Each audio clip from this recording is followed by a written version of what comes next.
Four, three, two, and one. And welcome everyone to the Realers Podcast. I'm your host, Kevin Edwards. Alongside me today, we have Mitch Hedlund, the founder of Recycle Across America. Mitch, thanks for being with us today. Thank you for the invite. Mitch, how many of these things do you do? Do you do a lot of these throughout the year? Podcasts and media, quite a bit. It seems to be increasing. When I first started this, nobody really thought there was a problem with recycling. So now that everybody knows that there is a problem, it seems to provide more media opportunities to talk about those problems.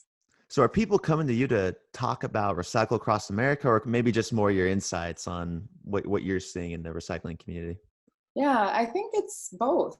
From our vantage point, they're so interconnected. So I think having 10 years in this space and intimately understanding what's going on and how it's very system wide, I think that's gaining some traction for us getting media attention. But what we're doing to solve it is obviously an element of those discussions. And so, Mitch, you just mentioned 10 years of experience with Recycle Across America. But what experiences kind of led you to the founding of Recycle Across America? I feel like, you're in the corporate America and now you're in recycling in a nonprofit. How'd that come to be? Well, a couple of things. One, I have always been really solutions driven my entire life. So I think that's a component. I have a couple of patents and et cetera. So I think solving solutions and kind of looking at things through a different lens has been very innate with me. But I've been in corporate for many, many years. And then I started to work on communications for companies and how they communicate sustainability. And it was in that experience that I kept witnessing what was happening with recycling and realizing that, even 10 and 11 years ago, that it was destined to falter. So I saw that there were some easy things that could be done to fix recycling and prevent it from crisis and collapse. And so I kind of jumped in and applied my communications and branding expertise and knowledge to the problems that exist with recycling. So I guess a lot of people may have felt the same way, but you took the initiative to actually start Recycle for Across America. Why not just join another foundation or nonprofit, and why did you feel the need to really create your own? Great question. So when I first saw the problem, which was public confusion at the bin, and the fact that every single building across the U.S., if they have a recycling bin, somebody in that building is reinventing a label, which is causing the public confusion. When I first saw that problem and saw what we could do to fix it, it was just by sheer coincidence that I was asked to be the keynote speaker at a recycling conference to talk about the work that I was doing in sustainability and communications. And by that time, I had already been investigating this issue with recycling and had already kind of started creating what could be the solution, which is standardized labeling for bins. And it was at that industry conference that I presented the solution. And for the first year of this, I actually tried to give it to the industry and bring it to the industry and have somebody else do it. But I've learned a lot since then of why there wasn't a lot of motivation at that time to take this solution on. And when I realized, nobody was kind of quick to jump in and take it and make it happen, then I told my husband, I'll do it. And I swear I'll be back in 6 months. And that was 10 years ago. So, I think that's the difference between an entrepreneur or a social entrepreneur in this case, is that if you have the vision, you're really ready and willing to make the leap to bring that vision to fruition. And that was my motivation. I saw it fixed. I see recycling fixed. I see it easily fixed. And so I just kept going. Yeah, and I can completely relate to that because we've interviewed so many people in the recycling industry. And the main problem that they always say is just, guys, it's just the education around this stuff. We just need to know how to sort these things. If we can sort these things and understand its impact on waste streams, water streams, in landfills in the world, then we could really make a difference. So maybe to start off this podcast today, could you maybe educate our audience maybe about some of the difference between of what, or I guess, well, what we should be recycling, the difference between recycling like something like styrofoam, like what goes into those landfills and versus compost and everything else. Yeah, absolutely. And also what you just shared is really kind of the heart of all of this. Is I like to use analogies because it's really hard if we're in the middle of chaos and chaos is normal. It's hard to envision what things could be like without the chaos. And I'm hoping, at some point, I don't know if this is viewed, if you're able to put in an image, Totally. but I have this great collage of what recycling really looks like to the public. It's photos of recycling bins. And when you look at that, you can go, oh my God, there's no way that anybody could ever recycle right. Every label looks different. Even if the rules are the same from one bin to the next, the bins look different, the colors look different, the labels are very inconsistent and often really confusing.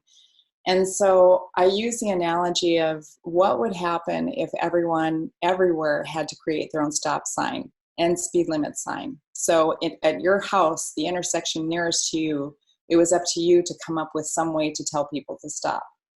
And 4 blocks away at another house, somebody else had to do that. And the school had to do it, and the airport, all over the country. Right. It would be impossible for people to really be able to drive safely. And yet that is exactly the way that recycling is presented to the public, where every single building, every school, donut shop, airport, somebody in that building who isn't even part of the recycling industry is tasked with creating their own label for the bin.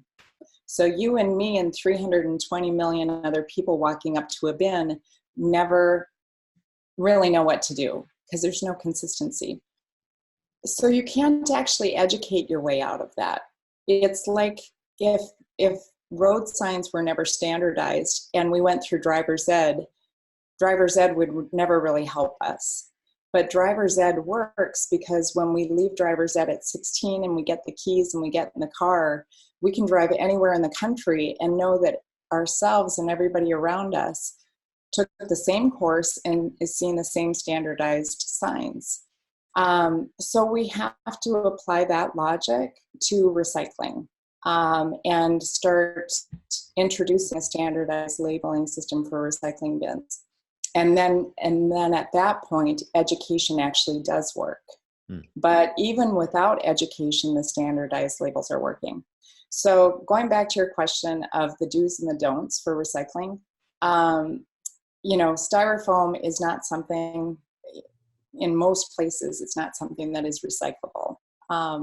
There might be some really kind of cottage industry somewhere that might have been doing something with styrofoam, but at a critical mass, it's not recyclable, and it has some issues with it. So, the best thing to do is avoid it if we can. And if we have it, don't put it in the recycling bin. It doesn't belong in there. If you have a way to look and find out who throughout the country might be able to recycle, do the research, but in the end, send it to the landfill. But again, if you can avoid it, refuse styrofoam. And as a business, try not to use it. A lot of things that people are confused about with recycling, some of the biggest questions for them is, are my plastic bags recyclable? No, most often they're not. Sometimes you can find a retailer and bring them into a retailer if they're clean and they're empty, but please do not put them in your recycling bin. Do not put your recyclables in them. Just avoid them, actually, if you can. Don't even purchase them. Don't accept them. But those, that's kind of the beginning of some of the basics that people need to know. Yeah, well, it makes a lot of sense. It's just consistent branding around this all. I guess, how'd you come up with the designs? What was the thought process behind that? And then maybe did you speak with some recycle centers to see what they do take in certain types of, in areas around the world, or what's that process look like?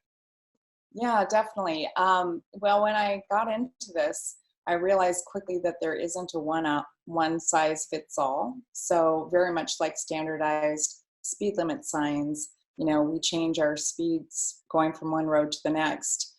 So the rules are changing on those roads as far as how fast we can go.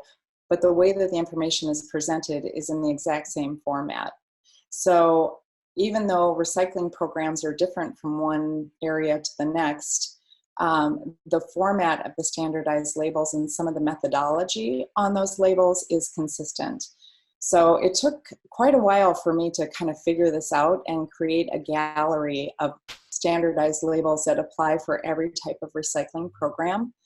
And there's a certain methodology to the color coding of how the labels are colored, certain methodology to the font that's used, how much white space there is, what the images are for the recyclables. So it really had a lot of thought behind it. But when I started this, I wanted to make sure it wasn't just me that had the input. So I brought it to industry leaders and convened a group of 40 different industry groups, everything from composters to electronic recyclers to processors to municipalities, to help give feedback on the labels. And in addition to that, brought it to also some schools and parents and teachers and consumers to make sure that the outside community felt that they were effective. And now we have 10 years of proof on the impact of these labels that show it works. So, Mitch, just in a nutshell for our audience here, Recycle Across America, you saw the need that a lot of people weren't educated of what to put in these recycle or waste bins. You created this standardized label after speaking with many recycle centers, many industry leaders, and then now you're able to take these, like you just said, to schools, to businesses, to areas that have mass recycle, or I guess I don't want to put waste and recycle in the same sentence, but areas of disposal.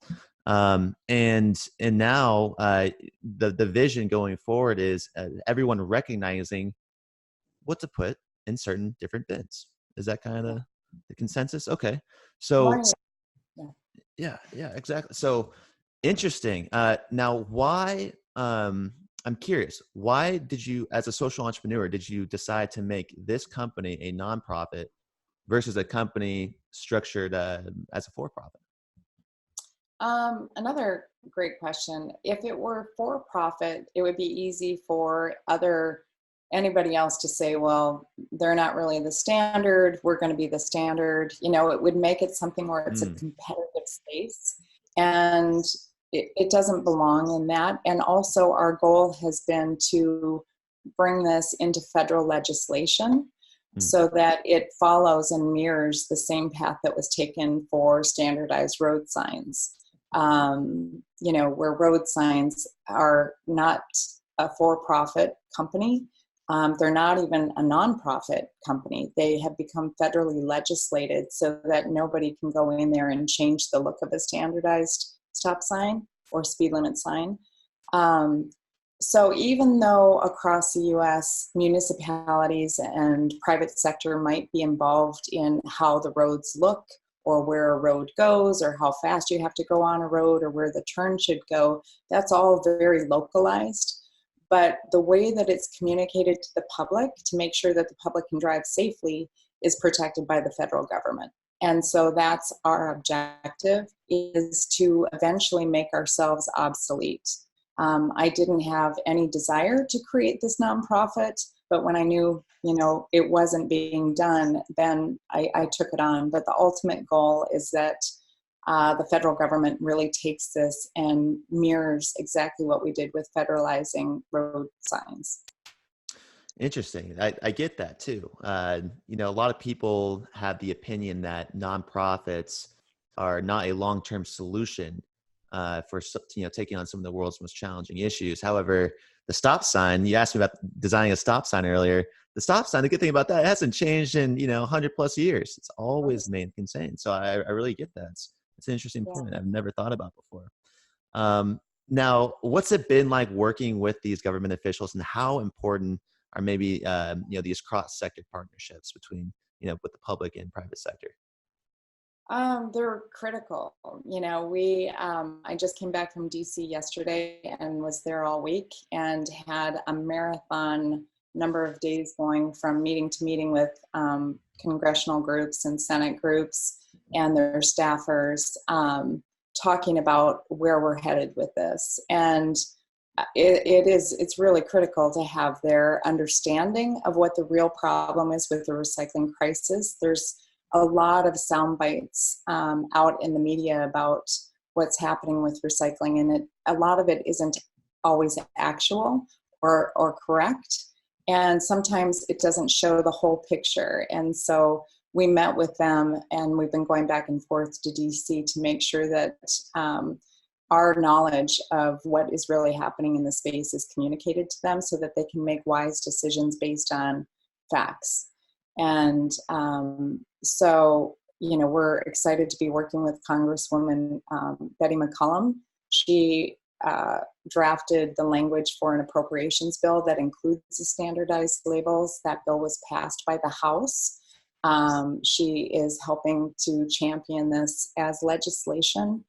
We met with Congressman Lowenthal and some others this week who are very excited about this as well. It's just common sense. If recycling requires all of us, you and me and everyone else, to be able to recycle right, then we have to make sure that it's communicated properly for them to do so, and that it is protected so that conflicts of interest can't come in and make it confusing, which is a huge element of why recycling isn't fixed. If recycling was truly managed by only the recycling industry that profited from recycling working, recycling would work. But unfortunately, there's some big gaping holes that allow groups that have conflicts of interest to come in and meddle with recycling and make it confusing, which is why recycling is in a crisis. Well, first off, congratulations with the legislation through the House. It's amazing and it's exciting. And I think probably who's most excited about this is people in the circular economy who are trying to make recyclable plastics a commodity and make that commodity more affordable than a new conventional plastic that's made from a fossil fuel or a fossil fuel, because that's what plastic is made from. And that's why it's such a big problem as well. Now, how, I guess, maybe is this the vision going forward? How do you see recyclables decreasing in price and creating a comparable in the marketplace where these big corporations such as a Unilever, who has come out, Alan Jope, the CEO, has come out and said, we are going to put, I think it's like a tax almost, an agreed voluntary payable on new plastics versus recycled plastics, thus decreasing that price of recyclable plastics. What's exciting for you, and where do you see this having a massive impact in years to come? Well, that is also a great question. And the fact that, it's about the economics. If recycling is bad economically, it's going to be really hard to get anyone behind making recycling, kind of widespread. The reason why recycling is not profitable right now is because you and I are confused at the bin. It's because there is no consistency in how packaging is labeled. There's a lot of gaps in that also, which create a lot of opportunity for greenwashing, which then confuse people when they walk up to the bin. But the standardized labels on bins have proven, we have 9 million standardized labels in use today across the US. We've been doing this for 10 years. We can prove that even in the national parks where you have people coming from all over the world, when the standardized labels are used, their recycling levels at the national parks have doubled, 100% increase. And we were just up in Denali with our great 10-year-old friend, Ryan Hickman, who's this amazing global hero who should be on your show. He's amazing. He was in DC with us this week. But he and I and a group went around to all of the recycling bins that we had access to in 5 days. and there was almost zero contamination. In fact, there was only one bin where we found something that shouldn't be in there, in Denali, in the national parks. And the recycling facility that receives the recyclables from Denali has less than 3% contamination. So when anyone talks about the economics of recycling not working, and it's really complex, and we need more technology, and we need all of these things that are very difficult to achieve right now, we're pretty quick to stand up to say, that's not true. We have 10 years of proof to say that the standardized labels do help people recycle more, and they help people recycle right. And if you don't have massive amounts of contamination going into a recycling facility, now all of a sudden the price of all of those recycled commodities become competitive with virgin materials. I'll give you an example that's really important to understand. Congresswoman McCollum's staff went and toured a recycling facility with us. And I had never been in that recycling facility, but I've been in many. And I knew the answer to the question I was about to ask. But I had asked the director who was giving us a tour of the facility, can you explain to McCollum's staff collectively how many hours a day do you shut down, or how much do you shut down every day due to contamination, due to plastic bags coming in, electrical cords, dirty diapers? How much time do you have to deal with that every day? And the facility, which I think it's open for 9 hours a day, shuts down for 3 hours every day because of garbage getting stuck in the equipment. 1/3 of their business comes to a screeching halt. So if there isn't garbage coming into that recycling facility, all of a sudden the economics dramatically change. The quality of those commodities improve, the quantity improves, and the price point of those materials improve. And they can start competing with the virgin plastics commodity. So all of a sudden, Unilever will have ability to start closing the loop. You know, right now they have a public commitment that by 2025, 100% of their packaging globally will be made out of recycled content. It's going to be very difficult to achieve that or even come close to it in 5 years from now, when the wheels are falling off the recycling wagon due to this contamination crisis. So, you know, this is the linear story that we're telling in DC. People need to understand this isn't about building infrastructure. It's not about charging more for recycling services. It's not for forcing more people to recycle. It's really about saying we've got infrastructure in most of the country right now, so let's fix the infrastructure that exists. Let's make it so that every person walking up to a bin instantly can recycle right. And there is a massive autocorrect that starts to happen from that point forward, not just in the US, but globally. And next thing you know, Unilever will be able to reach their goal. But they won't be able to reach their goal right now if things continue the way that they are. And a bigger story, which we probably don't have time for, is the impact. We've got all the time in the world. Okay. Well, the bigger story down the line is the waste in oceans crisis. And there is a direct connection between what we're talking about right now and the fact that there's 58 million pounds of waste going into oceans every day in the world. 58 million pounds of waste, most of which is recyclable, going into the oceans every day. So if we don't fix recycling, that number, which is already horrific, is getting worse. Because when recycling doesn't work in the US, it actually stops the whole thing on a global level. It really starts to affect what the global markets for the materials are. And that starts to affect what happens in a lot of underserved areas like Indonesia, Vietnam, coastal areas that have a huge, massive waste issue to start with. So, okay, I went off on a tangent there, but it's a big story. Let me chime in. I'm glad you brought up Indonesia and these areas because I'm fascinated with these areas. Now, I didn't mention recycle across the world as well. Is that true? Is this another initiative? Recycle across the world. Okay, I was going to say, um, as a global economy, just to go off your points, $2.2 trillion we're losing because of waste going in. It's in terms of damage to the environment and social standards.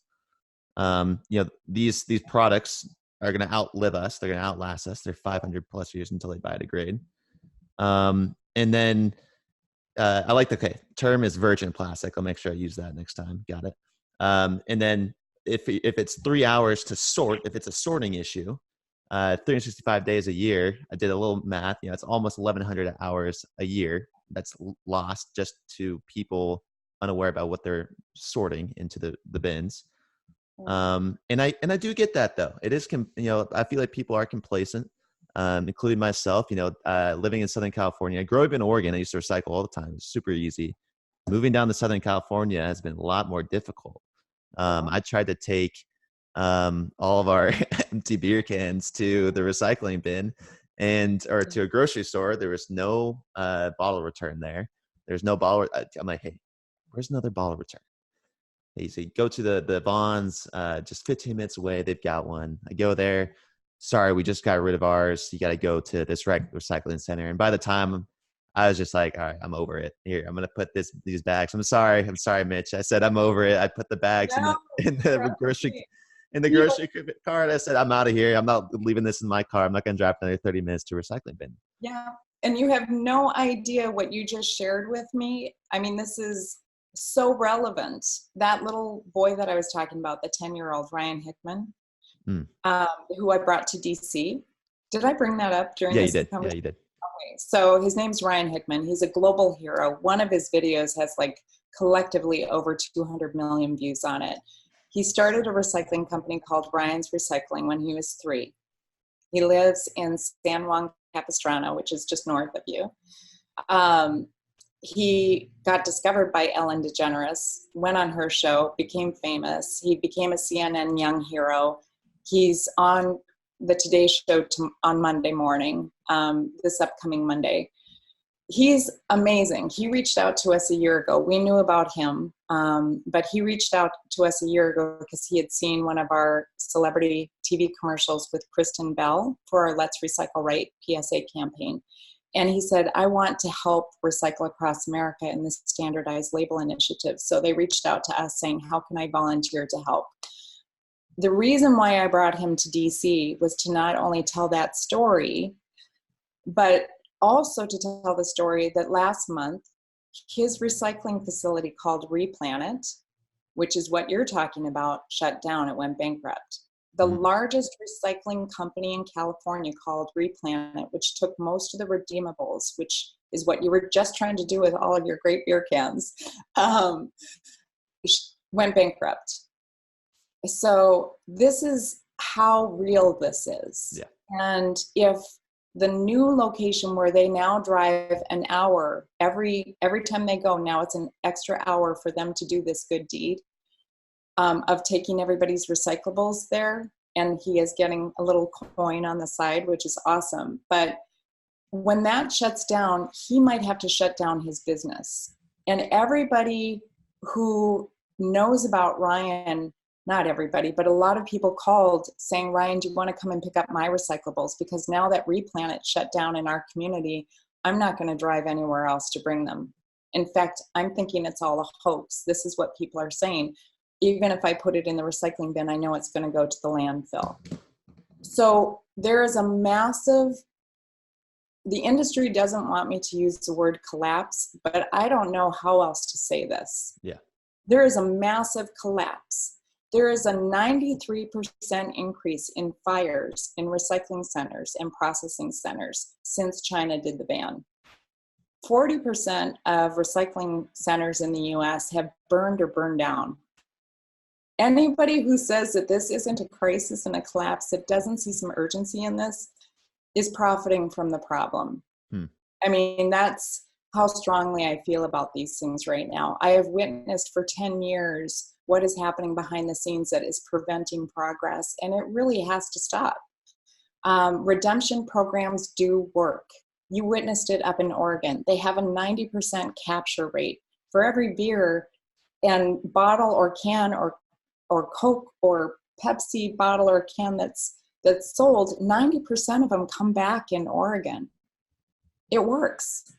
We're part of an Intercept investigative report that just came out this morning on this very subject, and I'll send you the link for it. Yeah, definitely. Please do. And I just sent it up to the CEO of Unilever because I don't think a lot of these companies actually understand what's happening behind the scenes that's preventing progress. So your timing on this interview is really critical. You have no idea how the timing is really sensitive right now, and your questions are so poignant. Mitch, you brought a great point. Economics, study of incentives. A lot of people think, okay, America, yeah, we recycle, we do our part. It's the countries that are the bigger polluters in the nation that are the problem. And I just want to take a stab at that really quick, and then go back to recycle across the world. Mm-hmm. You mentioned Indonesia, coastal communities. The study of incentives, back to economics. A company called Plastic Bank we interviewed. I'm sure you've heard of them. They go into coastal communities, such as Haiti in the Caribbean. Big problem in the Caribbean. Mm-hmm.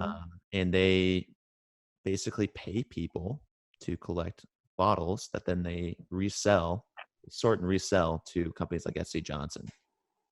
Good model there. Good incentive for the unbanked, the unidentified people. Gives them the economy. Obviously, it's probably not going to work. I wouldn't see people, at least right now in California, walking out collecting plastic to then recycle as a job, as a way of living. In Indonesia, I was in Bali. I had the chance to go there this summer. They're big on recycling. The big nonprofit, I think Four Oceans started out there. Mm-hmm. They burn all of their trash and plastic in these moats. Literally in the moats that go into the waste streams, and the beach is a mile away, not even. So there's another big problem right there. These coastal communities, all the reefs are dying out right there, and it's in those exact locations. So back to the question is, I guess, what is the incentive for Americans, for Indonesians, for coastal communities to recycle plastic to then thus reduce the cost of recycled plastics versus virgin plastic? What's the incentive? A couple. There's a lot, actually, more than a couple, but I'm going to give you a couple, starting with at home in the US. So, and I'm going to bring up the standardized labels again, because I'm not self-promoting, but it's important to understand the economic benefit. So standardized labels have been donated to Orlando K-12 schools. Actually, about 9,000 K-12 schools across the US are now using the standardized labels, but I want to give you two examples. Orlando K-12 schools received them, put them on their bins, and within the first year, they saved $370,000 net savings in trash hauling fees. Their recycling levels increased so much. The second year, they saved $1 million more. In 2 years, the school district, they didn't even pay for the labels, received $1.37 million in landfill hauling fees, trash hauling fees. Clark County Schools, which is in Las Vegas, received standardized labels for their K-12 schools as a donation. They saved $6.6 million in trash hauling fees, net savings, which just goes into their general fund, helps teachers, helps programs. That's real information. Now I'm going to switch gears and say the US, we generate more waste than any other country in the world. Straight up. The most amount of packaging and waste, we generate the most volume in the world. We have a recycling infrastructure in most areas of the US, in most of the densely populated areas. We have a really caring public, such a caring public, in fact, that once an op-ed was written in the New York Times discrediting the value and importance of recycling, And there was more hate mail written about that article to the New York Times than any other article in the history of the New York Times on any other subject. So that article that was, saying that recycling is garbage, literally, that was the title of it, received more hate mail. The New York Times received more hate mail on that article than any subject in the entire history of the New York Times. So the public is really passionate about it. Bipartisan voters, people, Democrats and Republicans are very passionate about recycling. They believe it should be done. 94% do. 74% think that it's a national priority. We have manufacturers like Coke and Pepsi and Unilever that are saying that they want these materials back to use again. So by all accounts, we have like the best scenario for recycling to work and for it to be economically viable if there is no contamination in there. It would be incredibly economically viable. The one thing that's preventing it, two things that are preventing it. One is the contamination because of the public confusion, but the deeper rooted issue are conflicts of interest that keep this confusion going. If the US did it right, and let's just say standardized labels being one solution, there might be some other things that need to happen, but if one solution was implemented and legislated, where everywhere you went, the standardized labels were on every bin and the public was able to recycle right, contamination was almost non-existent, the economics of processing those materials became stellar. There would be a ripple effect globally on that. But it is really hard to tell Vietnam or Indonesia or Singapore or Malaysia for them to start managing their waste right when we that have this massive land base can't even get it right. In the state of California, there is enough litter that's headed to the oceans that it costs $500 million a year to try to retrieve. The state of California spends $500 million trying to retrieve the litter that's destined for the Pacific. So it's not just another country issue, it's ours as well. Also, if we fix the recycling in the US, there's more demand for it here in the US from our own manufacturers where we won't have to actually ship it.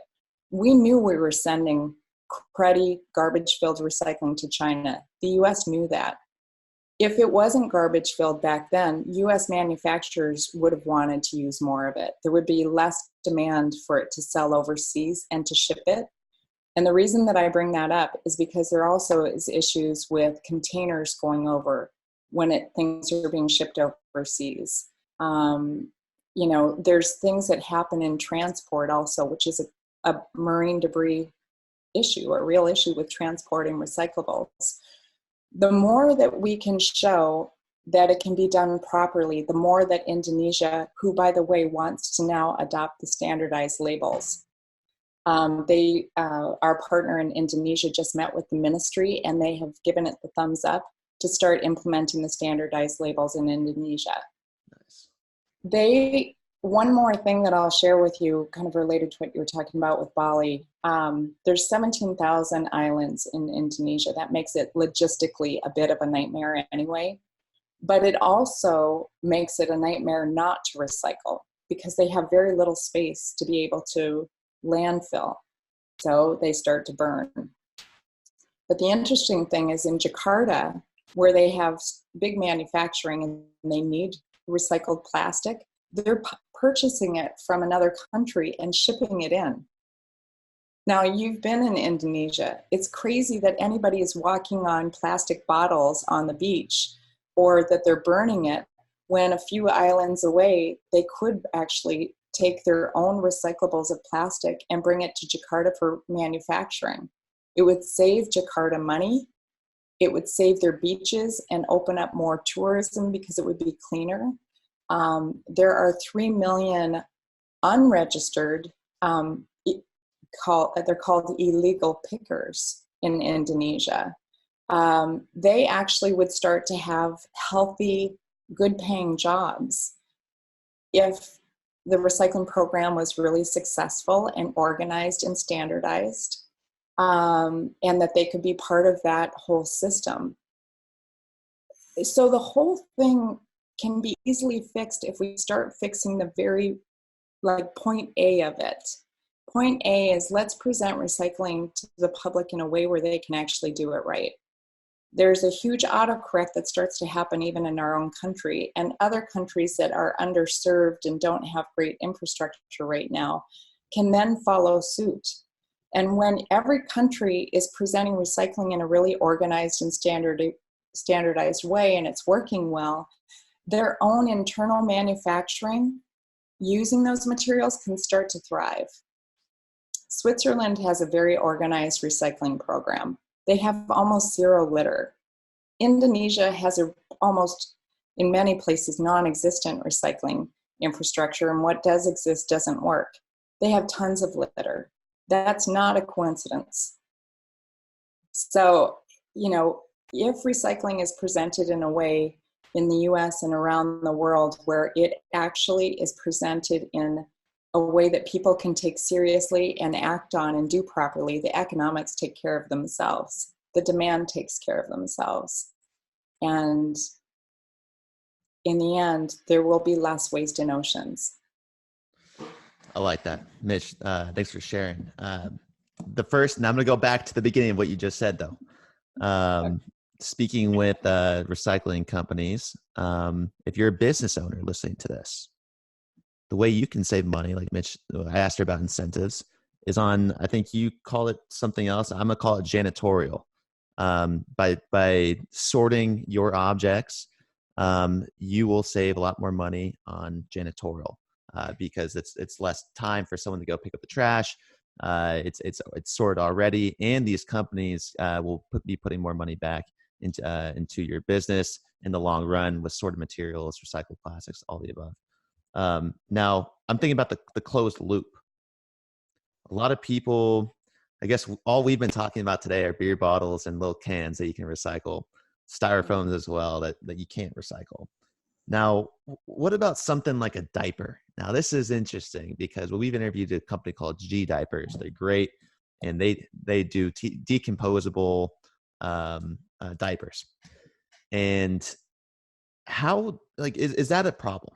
If a baby, does its thing in a diaper, can I put that diaper, that plastic, yes, because it's made from plastic, virgin plastic, can I put that diaper into a recycling bin? And if I can't, how does that loop get closed?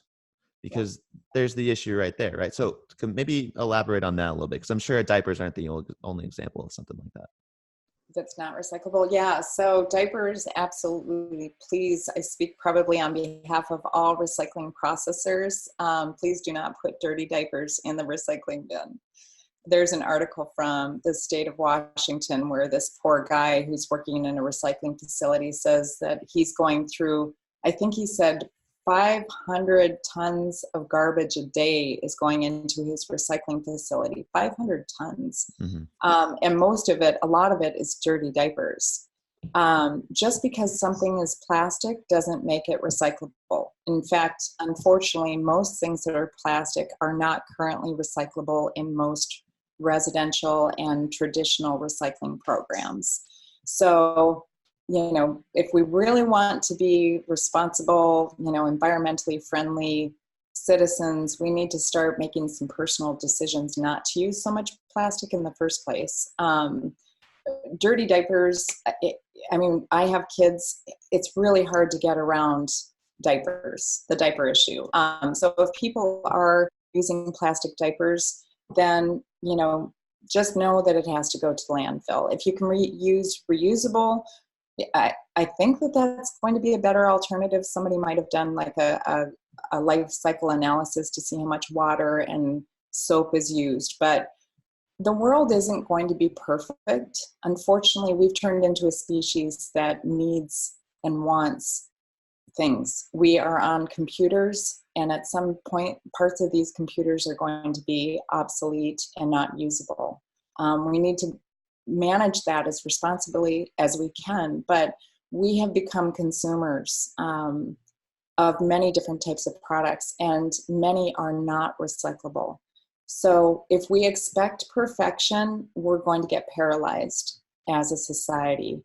But we have to expect massive progress right now. And so let the dirty diaper go into the trash bin, use a cloth diaper and check out life cycle analysis. Or if this compostable diaper sounds like a good idea, then I guess bury it in your backyard. I don't know.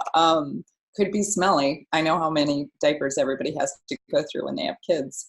But do some research. But don't let the aluminum can go in the landfill. Make sure that the aluminum can definitely gets into the recycling bin. Make sure that the clean office paper and cardboard, decrease these things as much as we can. But if we have them, make sure that they're getting in the recycling bin. There's some things that we can't do away with yet. So if they're recyclable, make sure they go in the recycling bin. Any clean cardboard, any clean paper, not tissue, not paper towels, not toilet paper, but clean, right-on paper. Cans, metal cans that are empty. Glass bottles are questionable in a lot of communities right now. Plastic bottles, number ones and number twos. Just make sure that the really obvious things are going into the recycling bin.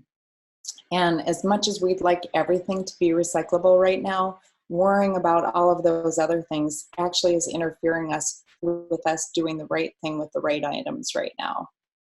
So I think we need to lessen our expectations of perfection and just make sure that we're at least getting the basics done properly. And if we can do that everywhere in the US, that is world changing. And then we're going to be ready to do the next layer of things that are a little less recyclable. But right now, we know an aluminum can is recyclable and it's going to the landfill or an incinerator right now because we're not doing anything right. So in the case of babies, we're kind of throwing the baby out with the bathwater and the diaper too. Well, the reason I say that is because the companies are good friends of ours, and they claim 500 million diapers a day go into landfills. 500 million diapers a day go into landfills. So it's an interesting topic. And so I hate this being such an existential issue. It's a big problem. Again, these materials are going to be here for longer than we are. Yeah. Sometimes, yes, we want to recycle more. Patagonia, 60% recyclable materials. They want to bring that to 100% by 2025. Capital market solutions.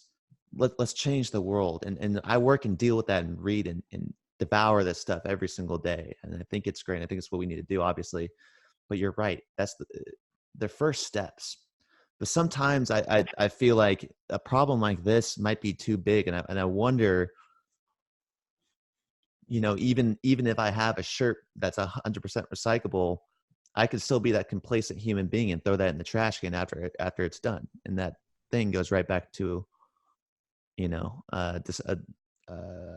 landfill. Yeah. So I wonder, is the long-term solution just a plastic ban?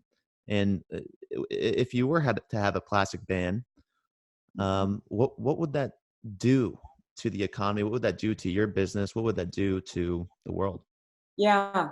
God, I love your questions. This is so great. You're really covering everything. Plastic bans work. They work. In communities where they have made efforts to ban plastic bags and ban straws, it's working. So I'm a fan of banning unnecessary plastics. What I have said, I recently had a chance to speak with groups that represent the plastics industry. And what I've said is, when I was born, there were 3.2 billion people on this planet. Do you know how many are on the planet now? 7.9 billion? Yeah. So, I only know that because we've got a counting clock on real-leaders.com if you ever want to go check it out. Yeah, I know that. I check every once in a while, but that's in my lifetime. I'm old, but I don't feel that old. And that's just in my lifetime. So the plastics industry, the virgin plastics industry, and the fossil fuel industry that plastic is derived from, you're still going to get revenues. You're going to be making plastic medical equipment and bike helmets right now and other things that aren't really recyclable, but let these materials, the plastic consumable packaging, please let it go. And the reason that I'm saying that is because they are fiercely fighting any bans. And not only do they fight bans when legislation is proposed, but they now go into states and they preemptively ban against bans. So in some states and some cities, the consumers and citizens can't even ask legislators to ban the products. It's now illegal to ban certain plastics.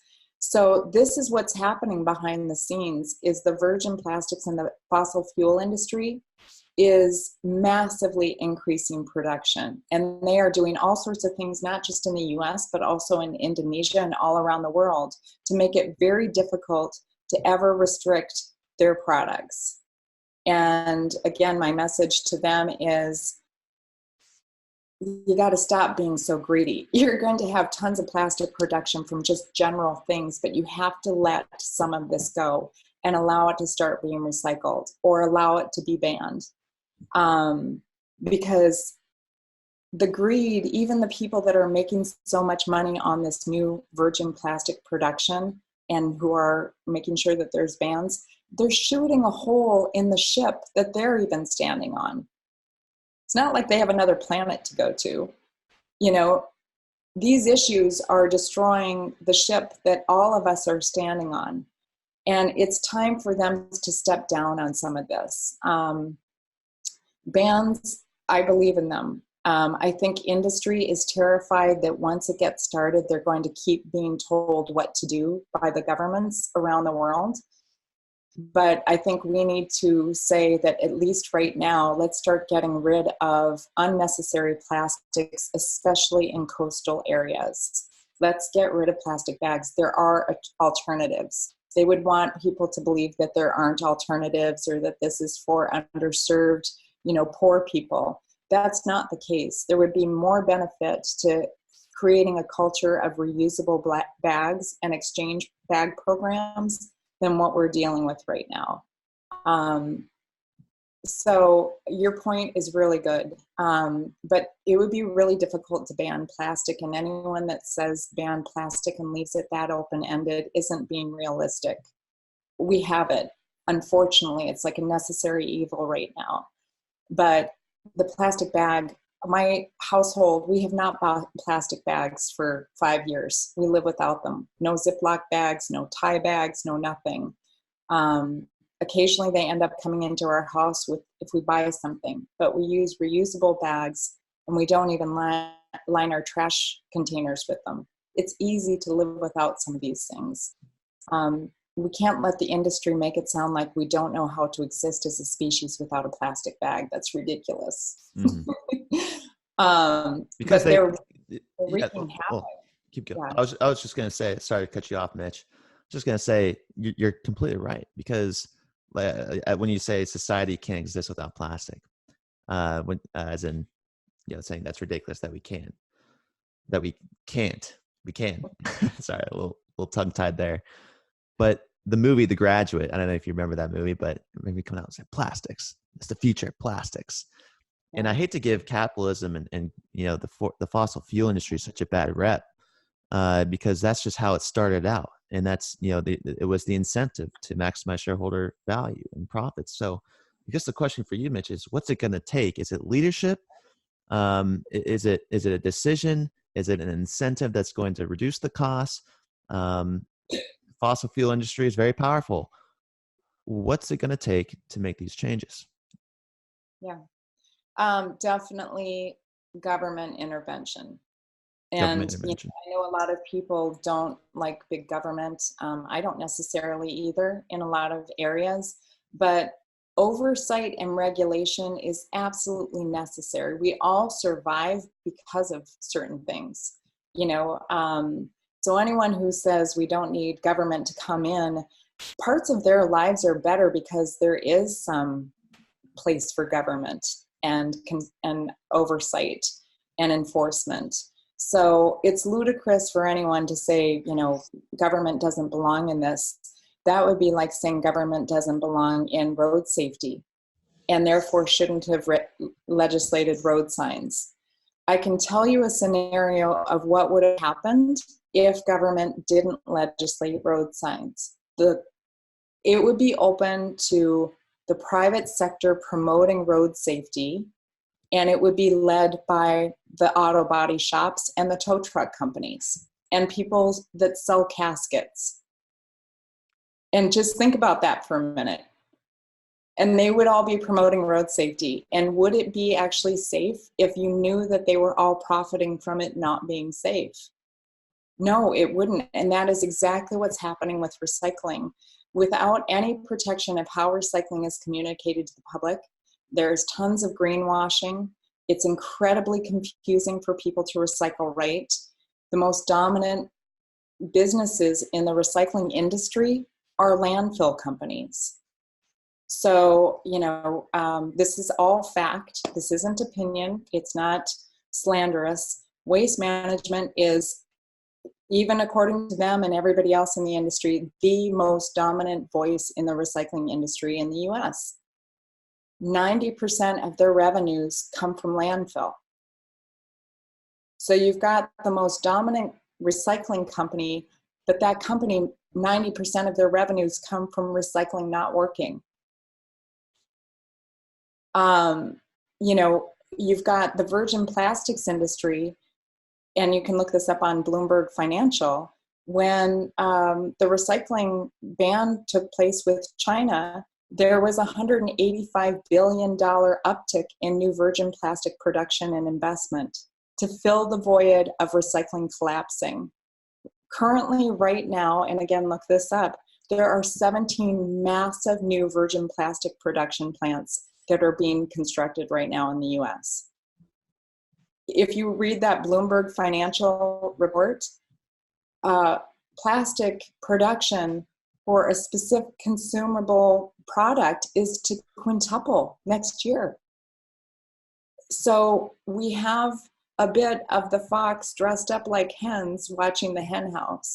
And it's now time for the government to come in and really start protecting how recycling is communicated to the public. The federal government doesn't have to tell the industry how to manage their business. It doesn't tell them what materials to collect or manage the pricing of that commodity. But the federal government does have to start managing how recycling is communicated to the public if we want the public to be able to recycle right. Mitch, it sounds like this is an everybody, all stakeholder approach initiative. This is something that affects everybody.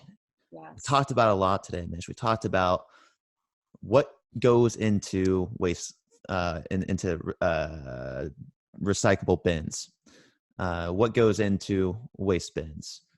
We talked about my beer can example.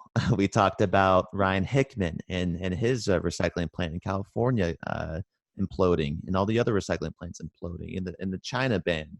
Talked a little about diapers today. Talked about circular economy, Indonesia, coastal cities, and how this devastation is having a $2.2 trillion impact on our global economy. With this being such an existential issue, when I say existential, I mean it's involving life itself and for years to come. This plastic is going to outlive you and I combined and our grandkids. With this being such an existential issue, and you're saying the government needs to be involved and everyone needs to be involved. Everyone needs to stand up and take lead of this. Mitch, we see you doing the same thing. You're part of that domino effect. So I guess my last question to you is what is your definition of a real leader? Well, I think it's to have a vision. It can be anything from if you're in a widget industry or if you're leading people or whatever it is, you have to have a vision of how something can be better and where things need to go. I mean, if you think of a leader marching forward, you have to have a really clear vision of where you're headed. and where you hope others will follow. And I think it's also not just one person. I think it's really understanding that everybody who's headed in that direction is a leader. But you have to have a clear vision of where you're going and where you're helping to, bring other leaders and other groups. But you also have to absolutely understand the strategy, because nothing is a straight line. If I have learned anything in 10 years in doing this, there should be a straight line between A and B, but because of human nature, because of greed or conflicts of interest or all sorts of weird elements, nothing really goes in a perfectly straight line. So you have to have a strategy to navigate that as you're trying to get to that better destination for society and the greater good. And then, you really have to have determination and perseverance. But I would say right now where I am and what I'm contending with as I'm speaking out about these conflicts of interest, you really have to have courage, because there is a lot of resistance to change. And it can be intimidating. But if you have a really clear vision of a better destination and how things can be better at the end with whatever your idea is, then you have to have the courage to defend that and keep going even when you get that pushback from very big organizations. And I have to say, little Greta Thunberg, she's remarkable, because she is demonstrating that, and she's asking others to stand up and make something happen. Don't just watch, don't talk about it, don't tell her you're proud of her, don't tell her you're inspired by her, but tell her that here's the plan. Because of you, we're going to expedite this. We're not going to wait and be bureaucratic. We actually have to be courageous and push through to get to the next thing. And her line of, if not you, then who? And if not now, then when? Is just so amazing as she's talking to leaders. And that's what I've said in DC this week, and what Ryan Hickman was saying with me too, as we're talking to the leadership in the US. We have to federally legislate this. I like it. Vision about where you're going, strategy, and courage. Mitch, thank you so much for coming on the show today, the Really Is podcast. For Mitch Hedlund, I'm Kevin Edwards, asking you all to keep it real. Thanks, Mitch. Thank you so much.